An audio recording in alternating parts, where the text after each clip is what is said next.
Hello বন্ধুরা, good morning সবাইকে and welcome back to my channel mister red. কেমন আছো সবাই? আই হোপ কি তোমরা সবাই অনেক ভালো আছো, সুস্থ আছো। আমি অনেক ভালো আছি, সুস্থ আছি। আমার নতুন একটা ভিডিওতে তোমাদের অনেক স্বাগত। আর এই যে দেখো, সকাল সকাল বেরিয়ে পড়েছি কিন্তু বাবার বাড়ি থেকে শ্বশুর বাড়ি যাওয়ার উদ্দেশ্যে। তো একদমই সকাল কটা বাজে জানো?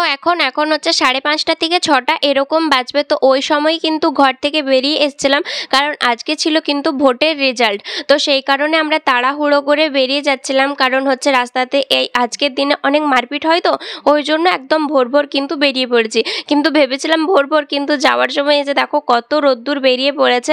যদিও না আমি ঘর থেকে ঘরে যেয়ে দেখছি সেই মাত্র হচ্ছে সবাই ঘুম থেকে উঠে চাটা খাচ্ছে। তো আমাদের ঘরে যে শ্বশুর বাড়িতে অতটাও কিন্তু সকাল হয়নি। আর বাবার বাড়ি থেকে বেরিয়ে এসছি মনে হচ্ছিলো যেন অনেক ভোরবেলাতে বেরিয়ে এসছি।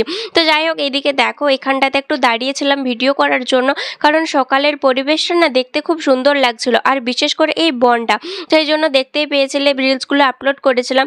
এই যে বনটায় দাঁড়িয়ে কিন্তু ভিডিও করেছিলাম, আর বেশ সুন্দর ভিডিও ফটো এই বনটাতে তুললে না হাসে। আর যেহেতু রোদটা ভালো উঠেছিল সকাল সকাল, ওই জন্য কিন্তু আরও সুন্দর এসেছিল। তারপর আর কি ঘর চলে এসেছিলাম, আর ঘর এসে এই যে দেখো বসে পড়েছি কিন্তু মুড়ি খেতে। মুড়ি খাবার করেছিল, খাবার বলতে ওই যে দেখো আলু চচ্চড়ি, দেখতেই পাচ্ছ আমাদের ডেলিকার রুটিন। তো সেটাই করেছিল। এই যে দেখো দুটিখানি নিয়ে বসে পড়েছি, আর ওইদিকে কিন্তু বরবাবু আমার সাথে সাথে বসে পড়েছে, কারণ আমরা খেয়ে দিয়ে একটু বেরোবো। এই দিকটাতে দেখো সঙ্গে কি নিয়ে এসেছিলাম, আমরা যখন এসেছিলাম তখন কি নিয়ে এসেছিলাম, এই যে দেখো গোজা নিয়ে এসেছি, আর নিয়ে এসেছিলাম কিন্তু চপ। তো চপ নিইনি, আমি শুধুমাত্র আলু চচ্চড়ি দিয়ে মুড়ি খেয়েছি। ওই যে দেখো চপটা রয়েছে, আমি কিন্তু নিইনি, শুধুমাত্র আলু চচ্চড়ি দিয়ে মুড়ি খেয়েছি, কারণ চপটা খেতে এতটাও ভালো লাগছিল না ওই জন্য। তারপর মুড়ি টুড়ি খেয়ে এই যে দেখো চলে এসেছি কিন্তু আমার রুমে। হচ্ছে আমি একটু মাথাটাকে আর কি ছাড়িয়ে নেবো। আর হচ্ছে আমি তো যেই ড্রেসটা পরে এসেছিলাম ওই ড্রেসটা পরেই যাবো, ড্রেসটা চেঞ্জ করিনি, শুধুমাত্র মাথাটা একটু ছাড়িয়ে নেবো, কারণ বাইকে এসছি তো চুলের 12টা পুরো বেজে গেছে। সেই জন্য কিন্তু একটু দেখো মাথাটাকে সুন্দর করে ছাড়িয়ে নেবো। আর ওইদিকে মা আর হচ্ছে ওই যে দাদা দাঁড়িয়ে দাঁড়িয়ে গল্প করছে, যা হোক কিছু একটা বলছিল। আর বরবাবু আমাকে ভীষণ পরিমাণে তাড়া দিচ্ছিল, নে তাড়াতাড়ি করে রে। ও তো বলছিল যে না আর মাথা ছাড়ানোর দরকার নাই, তাড়াতাড়ি চো, কারণ ভীষণ পরিমাণ রোদ হয়ে গেছে। বাজার যাব বেলিয়াতোড় যাব, একটু টুকটাক কিছু কেনার আছে।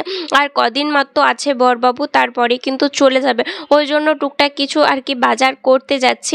তারপর আরও কিছু মা বলল যে লাগবে, তো সেগুলোও দেখো আনতে যাচ্ছি। প্রথমে ভাবছিলাম যে না থাক, এত বেলা হয়ে গেছে, রোদও উঠে গেছে, তো এখন আর যাব না। এই মাত্র কতটা হয়রানি করে এলাম, তারপর আর যাব না। তো তারপর ভাবলাম যে আর মাত্র তো কটা দিন ঘুরেই নিই বাইকের পিছনে, কারণ বরবাবুও চলে যাবে আর আমার বাইকে ঘোরাও শেষ হয়ে যাবে। ওই জন্য ভাবলাম যে চলো আজকের দিনটাও, আজকে বলতে আরও কটা দিন আছে, শুধু আজকের দিনটা না, আর বেশ কটা দিন আছে, তো সেই কটা দিনও আমি বরবাবুর সাথে ঘুরে নিই। ওই জন্য কিন্তু বিশেষ করে যাচ্ছি, নাহলে যাওয়ার কিন্তু একটু ইচ্ছা থাকেনি। তো যাই হোক, এইদিকে দেখো আমি ভালোভাবে সুন্দরভাবে চুলটাকে ছাড়িয়ে নিচ্ছিলাম, আর চুলটাতে হালকা করে তেল নিয়ে নিয়েছি, কারণ ওই তেল না নিলে না হচ্ছে বাইকে এসছি প্রচণ্ড পরিমাণে আর কি সেই কি বলবো জট পেকে গেছে, তো একটু তেল না নিলে ছাড়তো না। ওই জন্য কিন্তু হালকা করে তেল নিয়ে নিয়েছি উপরটা, যাতে ছেড়ে যায়, আর মোটা দাঁড়া চিরুনিটা নিয়েছি যাতে ভালোভাবে ছেড়ে যায়। তো এই যে দেখো আমি এখন চুলটাকেও ছাড়িয়ে নিয়েছি, আর হালকা করে বিনুনি করে দিয়েছি, কারণ আবার যাব বাইকের মধ্যে, আবার চুলটা পুরো নষ্ট হয়ে যাবে ওই জন্য। তো এই যে দেখো পুরো আমি কিন্তু রেডি হয়ে পড়েছি, আর এখন আমি রেডি হয়ে গেছি। তো এখন বরবাবুর কিন্তু সাথ হচ্ছে না। আমি যখন রেডি হইনি তখন কিন্তু সে আমাকে প্রচণ্ড পরিমাণে তাড়া দিচ্ছিল, তাড়াতাড়ি করে নে, কখন যেতে হবে আর হবে এরকম বলছিল। আর যেই আমি রেডি হয়ে গেছি ও কিন্তু একটুকুনও রেডি হয়নি। তো যাই হোক, অনেক বকাচকা করার পর এই যে দেখো এখন ফাইনালি বেরিয়ে পড়েছে। আর ওকে যেতে যেতে কিছু একটা বলছে না, আমি কিছু আনতে ভুলে গিয়েছিলাম, তো ওইটাই বলছিলাম যে তুই আমাকে এত তাড়া দিলি, বা লাস্টে তুই এতটাই দেরি করলি যে আমি ভুলে গেলাম ওই জিনিসটা। তো এখন আমার মনে নেই যে কি আনতে বলছিলাম। আর এই যে দেখো এখন বেলেতোড় চলে এসছি বাজারের মধ্যে। তো ওইখানে প্রথমে আগে ঢুকবে বাজারে, তারপর টুকটাক হচ্ছে মিষ্টিও কিনবে। আমরা দেখো গল্প করতে করতে প্রায় চলে এসেছি, আর জাস্ট একটুখানি, তারপর কিন্তু এসে গেলেই আমরা চলে আসবো। আর এই যে দেখো আজকে রাস্তায় অতটাও কিন্তু লোকজন থাকেনি, ওই যে বললাম না ভোটের রেজাল্ট, তো সেই কারণেই লোকজন থাকেনি। আর আমরা যেহেতু বেলিয়াতোড়ে একটু সাইডে বাড়ি, ওই জন্য কিন্তু এসছি, কারণ এখানে অতটাও জানি যে মারপিট হবে না, ওই জন্যই এসছি কিন্তু। তারপর এইদিকে দেখো হচ্ছে প্রথমে মিষ্টির দোকানে দাঁড়িয়েছি। এই যে দেখো মিষ্টি নিব, এখন পছন্দ চলছে যে কোন মিষ্টিটা নেবো, কোনটা খেতে ভালো, তো সেটাই পছন্দ চলছে। আর অন্যান্য দোকানে, বেলিয়াতোড়ের অন্যান্য দোকানে হচ্ছে মেচা ফেমাস, কারণ বেলিয়াতোড়ের মেচা ফেমাস, সেই জন্য সব মিষ্টির দোকানেই কিন্তু মেচাটা কমন। আর এই দোকানটাতেও মেচা আছে, কিন্তু অন্য দোকানের তুলনায় অনেক কম, সেই জন্য এই দোকানটাতে একটু স্পেশাল করে দাঁড়ানো এই অন্য মিষ্টিগুলোকে নেওয়ার জন্য। তো এই যে দেখো প্রথমে আমি খেয়ে নিচ্ছি একটু আর কি মাজা, কারণ ঠান্ডা খেতে আমার অতটাও ভালো লাগে না। ঠান্ডা বলতে ওই যে কোল্ড ড্রিঙ্কস, থামস আপ এগুলো খেতে ভালো লাগে না, ওই জন্য আমি কোথাও গেলে এই মাজা বা ম্যাঙ্গো ফ্রুটি এগুলোই কিন্তু খাই, মানে সেই বাচ্চা ছেলেদের মতো।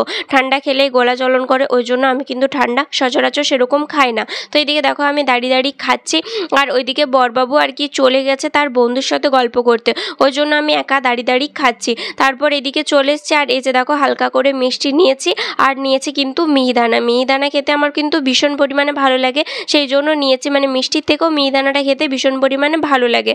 আর এইদিকে দেখো আমি হচ্ছে হাতে করে নিয়ে এলাম, এরপর বললাম যে ব্যাগটাতে ভরে দে। আর বাজার বলতে সেরকম কিছুই করে, মাত্র মাছ নিয়েছে। তো এই যে দেখো মাছের পাশে আমি কিন্তু মিষ্টিটাকে রেখে দিয়েছি, আর এখন এই যে দেখো ব্যাগটাকেও এখানে নিয়েছে, বাইকের এখানে, কারণ হাতে করে নিয়ে যেতে পারবো না সেই জন্য। আর এই যে দেখো এখন বাইকে স্টার্ট দিয়ে দিয়েছে। ও এবার বলছে নাকি আমি এবার গাড়ি ধোবো, কারণ ওর গাড়িটা প্রচণ্ড পরিমাণে নোংরা হয়েছে, ওই জন্য বলছে আমি এবার গাড়ি ধোবো, তো আমার সাথে গাড়ি যতক্ষণ ধোবো ততক্ষণ দাঁড়িয়ে থাকতে হবে। আমি বলছি এত গরমের মধ্যে তুই আবার গাড়ি ধুবি আর আমি এতক্ষণ ধরে দাঁড়িয়ে থাকবো? তো বলছে হ্যাঁ হ্যাঁ দাঁড়িয়ে থাকতে হবে, কিছু করার নাই, অনেক দিনই হয়ে গেল গাড়িটাকে ধোয়া হচ্ছে না। আর যার যেটা ভালোবাসার জিনিস তাকে তো একটু যত্ন করে রাখতেই হবে। মানে বরবাবু চাকরি পাওয়ার পর তার ড্রিম বাইক হচ্ছে এই যে দেখো বুলেট সে নিয়েছে, তাকে মানে বাড়ি আসলে তার যত্ন আত্মীর কোনো আর কি ত্রুটি হয় না, মানে ভীষণ পরিমাণে যত্ন আত্মি করে। এমনকি ওইখানে চলে যাওয়ার পরও ভিডিও কলে আমাকে যতটা না বেশি দেখে ততটা কিন্তু এই বাইকটাকে বেশি দেখে।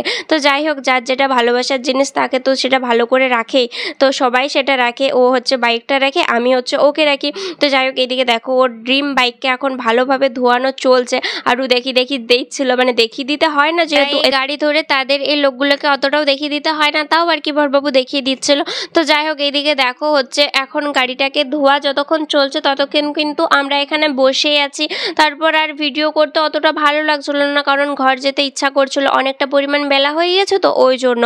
তারপর এদিকটাতে দেখো মা আমাদের জন্য খাবার দিয়ে দিচ্ছিল, আর আজকে আমরা মাছ নিয়ে এলাম, তারপর কিন্তু মা রান্না বসিয়ে দিয়েছিল, কারণ বেলা হয়ে যাচ্ছিলো তো ওই জন্য মা কিন্তু ডিম রান্না করে দিয়েছে। আর এইদিকে দেখো আলু পোস্ত আর হচ্ছে ডিমের ঝোল, এইদিকে মা হচ্ছে আর কি দিয়ে দিচ্ছিল খাবার একের পর এক। তো আমরাও এই যে দেখো বসে পড়েছি কিন্তু খেতে। এই যে দেখো সঙ্গে রয়েছে ভাত, ডিমের তরকারি। তো আলু পোস্ত হয়েছিল, আমি কিন্তু নিইনি, কারণ আলু পোস্ত খেয়ে খেয়ে আর আলু পোস্ত ভালো লাগছিল না, ওই জন্য কিন্তু আমি ভাত আর এই যে দেখো ডিমের তরকারি এই দিয়েই কিন্তু খাওয়া দাওয়া করছি। আর মাছ এত বেলাতে নিয়ে এসছি বলে আর সেটা কিন্তু ফ্রিজের মধ্যে রেখে দেওয়া হয়েছে। তো এদিকে দেখো আরও সবাইকে ডিমের তরকারি দিয়ে দিচ্ছিল, আর ভাত খাওয়া দাওয়া করে দেওয়ার পর আমরা হচ্ছে ঘুমিয়ে পড়েছিলাম। ঘুমিয়ে উঠে একটু গিয়েছিলাম এই যে দেখো বিকালে বাজার দিকে, আবারও বেলিয়াতোড়, মানে আজকে বাবার বাড়ি থেকে এসে যাচ্ছে বাইকে চেপে চেপে, মানে সেই সকাল থেকে চেপেছি, আবার একবার ঘর যাচ্ছি, আবার একবার আসছি, আবার একবার যাচ্ছি, আবার একবার আসছি, মানে 3 বার যাওয়া আসা করেছি।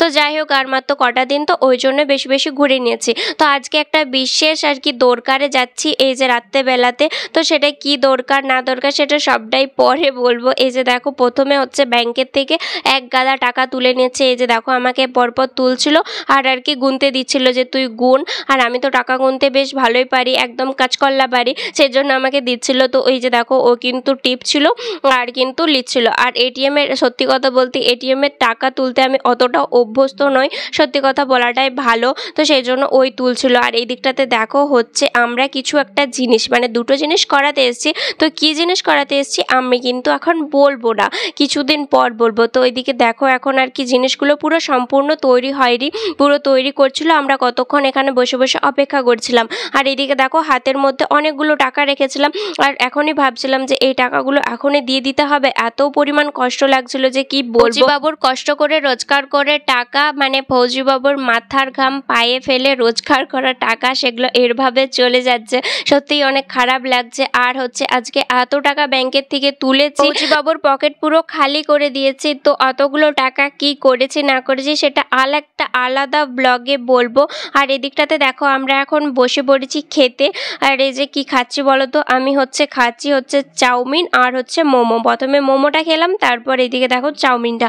বেলেতোড় আসলে চাউমিন তো খাবো, এটা কম বেশি সবাই জেনেই থাকো। তো চলো বন্ধুরা আজকের মতো ভিডিওটা এই পর্যন্ত, দেখা হচ্ছে পরের ভিডিওতে। আর হ্যাঁ, আজকের ভিডিওটা তোমাদের সবার কেমন লাগলো অবশ্যই কমেন্ট করে জানাবে। টাটা সবাইকে।